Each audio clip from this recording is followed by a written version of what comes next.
going to show you guys how to legitimately layer for cold Canadian winters. And as a treat, I'm also going to take you guys around the city and show you the hidden gems of Toronto.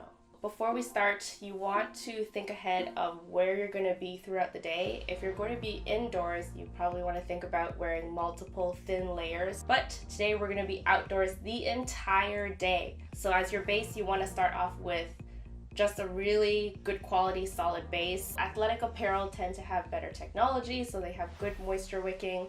So this one zips all the way up to the top, which is good. I need something to protect the back of my neck, especially with short hair. And then as the leggings, these ones are double layered. They're very thin and they have an extra layer underneath to keep you extra warm at the feet.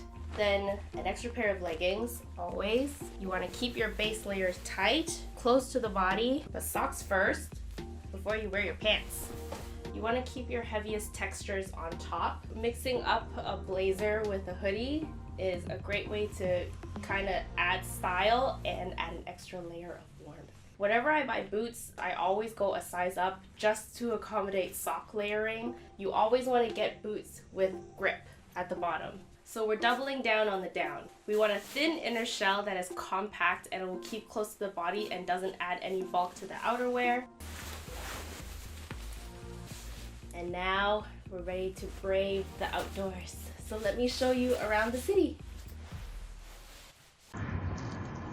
Okay, so we're at our first location. I'm a little embarrassed to admit this because I was born and raised in Toronto.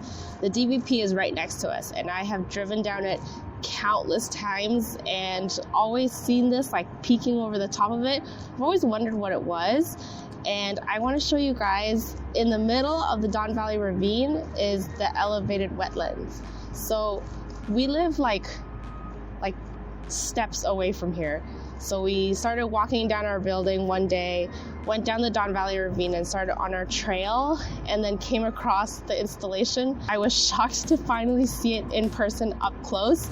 So this elevated wetlands is made from all recycled waste, and artists took shredded tires, plastic bottles, and turned this into its own self-filtration system with plants. So it pulls water from the ravine, and to the top tooth, it takes the plants that are built into the system and filters it down to the second one and then down to the brick ground, back into the ravine using solar panels, which is a self-cleansing, self-sustained cyclical system, which is really cool. So from here, we usually hike or bike to our second location, which I'm going to take you to right now. We are here. We're at the Evergreen Brickworks. Our favorite thing to do in the morning is to start at the top of the hill, go down the ravine, and get to Evergreen Brickworks, where there is food. There is so much to do, as you see from the maps. Evergreen Brickworks is just a stunning place to be. This place is a perfect mix of warehouse space, sightseeing, and also nature, because just back off over here, there's tons of trails that connect from the Don Valley Ravine into Evergreen Brickworks. It's like a choose your own adventure. And just behind this building, there's a little pond as well where you can walk around and enjoy the sights. And on top of that, right now, every Sunday, which is very dangerous, there is a vintage market that runs here. Also, all year round is a farmer's market. There's a bunch of different buildings at Evergreen Brickworks, and every time I come here, I discover something new. There's galleries and artwork featured in the building, so you can enjoy your time inside and outside.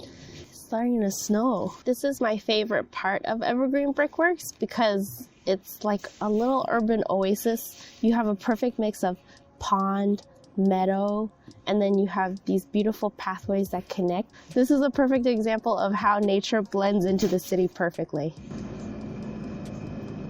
Farmers market, vintage market, like I said, very exciting. Skating rink, cafe, galleries, trails.